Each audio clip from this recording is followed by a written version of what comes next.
Fala, meu querido aluno, minha querida aluna, tudo bem com você? Professor Tiago Araújo aqui na área. Olha só, vamos fazer um formato diferente hoje.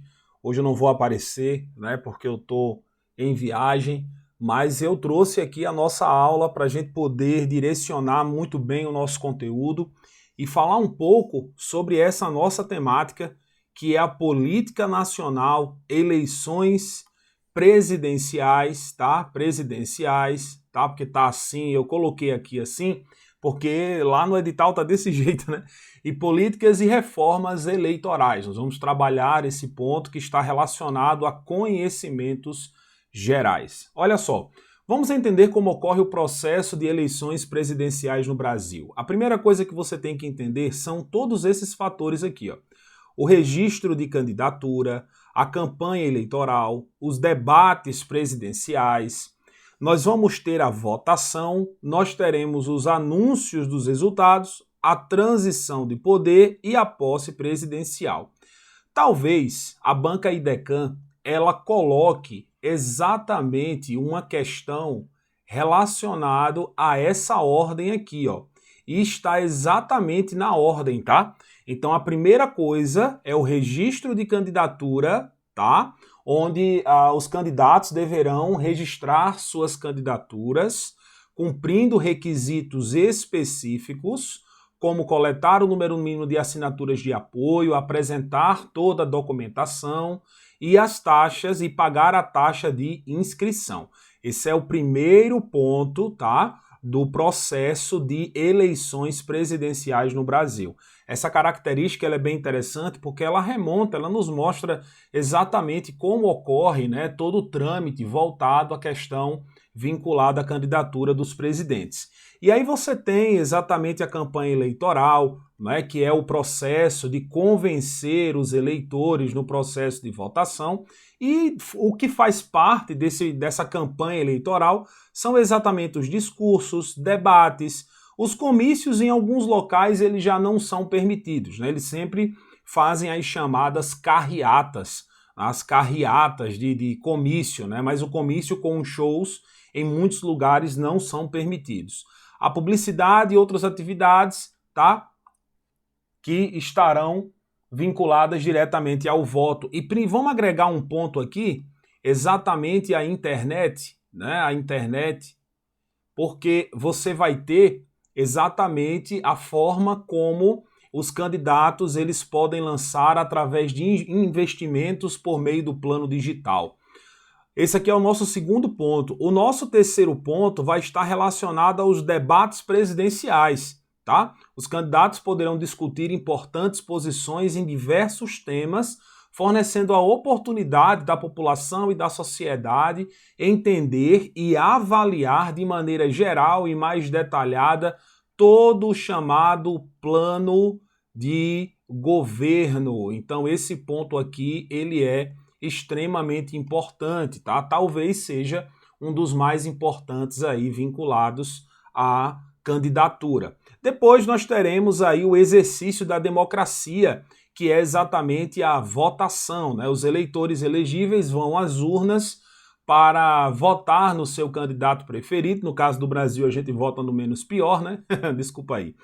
O método de votação pode variar, podendo ser em cédulas de papel e votação eletrônica e outros métodos dependendo das práticas adotadas pelo país. No caso do Brasil, o Brasil utiliza a urna eletrônica para o voto da população. Logo após, nós temos no mesmo dia, né, o anúncio dos resultados, que é feito através da apuração, que são anunciados publicamente através da transparência. Tá? Através da transparência, através do Tribunal Regional Eleitoral, tá? Então você tem aí, tá? Ou então do Tribunal Superior Eleitoral, ok? E aí você tem também a transição de poder, que é passar a faixa de um presidente para outro, tá? Para que o presidente que ganhou as eleições venha assumir oficialmente o cargo. Isso aí pode ocorrer mediante a diversas negociações do governo anterior para o governo que vai entrar em vigência, e os preparativos para a posse, atividades, para a transferência de poder. E aí você tem a chamada posse presidencial, onde o novo presidente é oficialmente empossado, tá, em uma cerimônia que marca o início do seu mandato. Essa cerimônia pode incluir a prestação do juramento presidencial e outros rituais tipicamente simbólicos. Isso daqui é exatamente uma obrigação, né? É uma obrigação de um candidato para o outro para passar a faixa, mas pode ocorrer uma vez ou outra devido àquela rivalidade onde os candidatos levam as eleições para o lado pessoal e isso termina ocasionando aí uma certa rixa e um pode comparecer e o outro não, ok? Bom, saindo um pouco dessa esfera relacionada ao território brasileiro, nós vamos para as eleições nos Estados Unidos atualmente. Nós temos aí novamente a forma como nos Estados Unidos vai se configurar as eleições. Nós vamos ter aí Donald Trump e Joe Biden, que estão empatados entre os eleitores imigrantes e nós temos aí o Donald Trump à frente dessas eleições ultimamente, né? Então isso daí é uma característica muito forte das eleições norte-americanas. E aí vem dizendo, né, os meios de comunicação vêm alertando, dizendo que Trump tem vantagens sobre Biden em estados importantes para as eleições. Por exemplo, na Geórgia e em Michigan, Trump tem 49% e 50% dos votos, respectivamente, contra 44% e 40% de Joe Biden. Ou seja, as pesquisas eleitorais nos Estados Unidos estão extremamente acirradas. Então esse ponto aqui é um ponto extremamente importante para a tua prova, principalmente porque a banca IDECAM ela pode tratar sobre as políticas que ocorrem no exterior também. Bom, nós sabemos que Milei foi o presidente eleito da Argentina e esse presidente ele tem, nós não vamos tratar a maneira como Milei ele age perante o sistema eleitoral na Argentina, mas nós temos que entender como que a vitória de Milei na Argentina pode afetar diretamente o território brasileiro, principalmente quando se trata de Mercosul. Então Milei já acusou o atual presidente do Brasil, o Luiz Inácio Lula da Silva, de ser corrupto e comunista ao destacar encontro com o presidente brasileiro. E especialistas eles dizem que o presidente argentino deve abandonar o discurso radical, mas ainda investirá em ampla agenda de reformas. E onde é que isso quer dizer, professor? No chamado Mercosul, isso pode afetar diretamente o Mercosul, e a chamada Unasul. O Mercosul, que é o bloco econômico que está agregado aí entre Brasil, Argentina, Uruguai, Paraguai e Venezuela, tá? Então, Brasil e Argentina são os dois principais países que estão nos moldes vinculados aí a esses acordos que perduram desde 1994. É interessante ressaltar que a vitória de um presidente em um determinado local termina gerando aí consequências para os acordos que são bi e que são multilaterais. Quando a gente fala de acordo bilateral, estamos falando de apenas os dois países, né? O território nacional, o Brasil e a Argentina. Agora, esse acordo aqui, que é o Mercosul, ele é conhecido como multilateral, ok? Então, fica aí essa dica relacionado à forma como o Brasil age perante o território argentino. Mas aí, professor, quais são essas consequências? Caso a Argentina venha sair do Mercosul, isso vai abalar diretamente a maneira como os países eles agem em transições econômicas e abertura de capital para os investimentos estrangeiros, ou seja, pode abalar diretamente as relações políticas com as nações sul-americanas. E nós sabemos muito bem que um mandato ele começa e um mandato ele termina. Terminando o mandato de Milei, isso pode voltar a acontecer o acordo novamente entre Brasil e Argentina. Professor, agora quais são as consequências para a população? O aumento da carga tributária mediante aos produtos que serão importados do Brasil para a Argentina. Quem vai terminar pagando o preço final é a própria população, com o preço exorbitante e o número inflacionário de produtos de necessidades básicas, como bases primárias, produtos industriais. Isso termina afetando diretamente a mesa e a vida do consumidor final. Ok? As eleições argentinas ganham destaque nos mercados na segunda-feira, dia 20 de novembro de 2023, depois do libertário Milei vencer o pleito contra o perotista Sérgio Massa, atual ministro da Economia. Tá? O Milei chamou o atual presidente de comunista e corrupto, que não o receberia caso eleito presidente brasileiro, além de criticar os blocos Mercosul e BRICS, como eu falei para vocês. Professor, o que seria esse BRICS? Brasil, Rússia, Índia, China e África do Sul. Estaremos falando sobre esse acordo, esse fórum de discussões um pouco mais à frente, tá? Então isso daí é interessante da gente entender. O presidente Lula, por sua vez, deu os parabéns ao resultado das eleições na Argentina, mas não citou o nome do vencedor. O ministro da Fazenda, Fernando Haddad, também, sem mencionar Milei, disse que o momento é de desejar sorte para o novo governo. Haddad já havia afirmado anteriormente que a eventual vitória de Milei preocupava o governo brasileiro, levando em conta a proximidade e a importância nas relações comerciais, como nós acabamos de falar, ok? Olha só, vamos falar um pouco sobre essa questão da mini reforma eleitoral de 2023. Essas mudanças, elas estão em discussão, mas é interessante que a gente venha falar sobre isso, tá? O projeto de lei está em tramitação e poderá ocasionar, incluindo, e aí vem esse ponto aqui, ó, que é extremamente importante para a gente, que é a flexibilização de punições, dificuldades para fiscalizar contas e retrocesso no estímulo a candidaturas femininas e de pretos e pardos. Várias das propostas vão na contramão das reformas anteriores que buscam ampliar transparência e fomentar diversidade e equidade. Lembre muito bem desse ponto aqui, ok? Lembre dessa característica, porque pode ser importante. A banca IDECAN, ela pode perguntar muito bem esse fator para que vocês venham responder quais são os objetivos dessa mini reforma, ok? Então está exatamente aqui, ó, da flexibilização de regras, tá bom? De inelegibilidade e de alterações recentes à prestação de contas eleitorais, candidaturas femininas, tá? Utilizarão do fundo partidário modalidades de campanha e calendário eleitoral.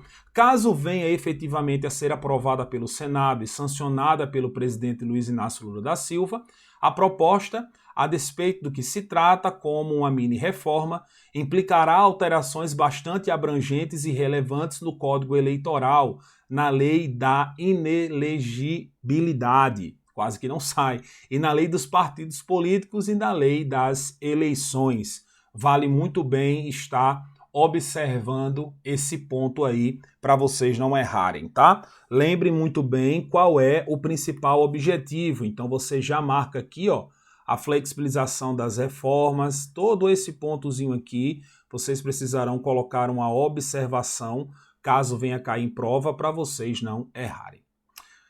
Reforma eleitoral avança com aval para gasto pessoal com verba pública e freio a punições. Professor, o que seria isso? Olha só.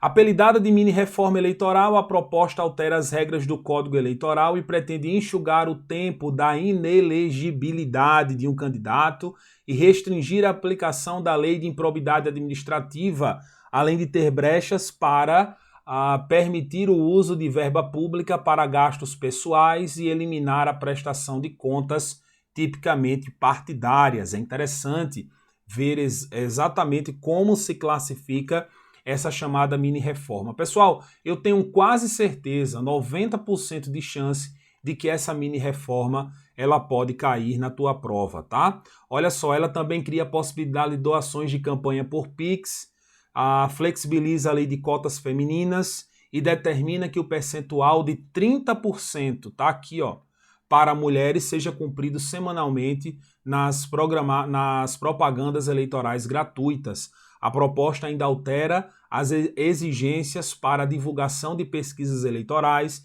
e expõe o técnico responsável por ela. Se aprovada, a lei passará a exigir a identificação do estatístico com sua assinatura e o seu registro profissional. Ok? Então fica aí registrado essa questão sobre a chamada mini-reforma.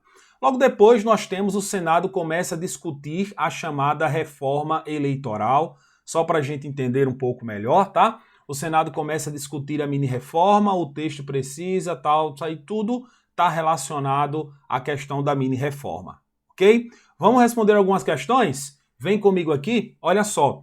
No dia 14 de setembro, a Câmara dos Deputados aprovou, com 367 votos favoráveis e 86 contrários, o conjunto de lei que ficou conhecido como mini-reforma eleitoral de 2023. A proposta é constituída pelo projeto de lei complementar e pelo projeto de lei número 4.438. Com base nas informações apresentadas no texto, qual é o principal objetivo do projeto de lei complementar número 192/2003? E aí, pessoal?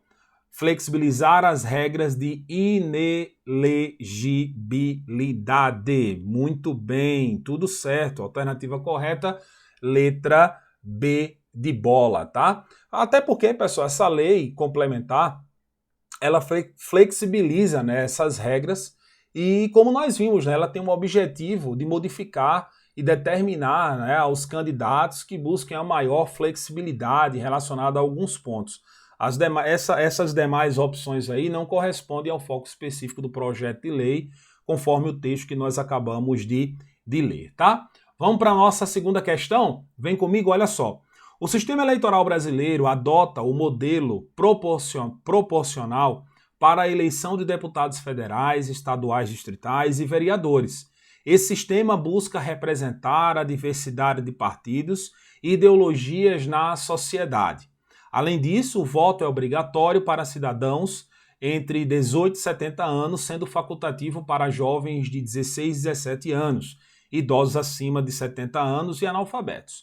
Considerando o texto sobre o sistema eleitoral brasileiro, qual é a principal característica do sistema utilizado para a eleição de deputados federais, estaduais, distritais e vereadores? O que é que nós temos aqui? Nós temos o sistema majoritário uninominal, voto facultativo para todos os cidadãos? Claro que não, né? Uninominal não. Representação direta e majoritária, modelo distrital misto ou sistema proporcional? Obviamente é o sistema tipicamente proporcional, né? O sistema eleitoral brasileiro para a eleição de deputados, como nós vimos aqui na questão, é o sistema proporcional. O que acontece, pessoal, como a gente estudou, né, nós não vimos aqui na nossa aula, mas vou explicar para você, esse sistema proporcional que nós estamos vendo aqui, né, nessa base, permite uma representação mais ampla de diferentes bases ideológicas, grupos sociais, busca também refletir a diversidade da sociedade e também, né, vale aqui destacar, dentre os conteúdos, que o voto é obrigatório. Tá? O voto é obrigatório para os cidadãos entre 18 e 70 anos, mas é facultativo, como mostra exatamente a questão. E essa característica ela contribui para a participação e a implementação cada vez mais da democracia no processo eleitoral, né? Então esse ponto aí ele é de suma importância. Vamos para a nossa próxima questão? Vem comigo, olha só. Terceira questão tem assim: a Câmara dos Deputados concluiu a votação dos projetos da reforma eleitoral. A proposta flexibiliza diversas regras como o uso do fundo eleitoral. O texto também proíbe candidaturas coletivas. Para que as normas tenham validade nas eleições de 2024, os textos precisam ser aprovados na Câmara, tá? Além de ser aprovado na Câmara, no Senado e sancionados pelo projeto pelo presidente Luiz Inácio Lula da Silva até 6 de outubro.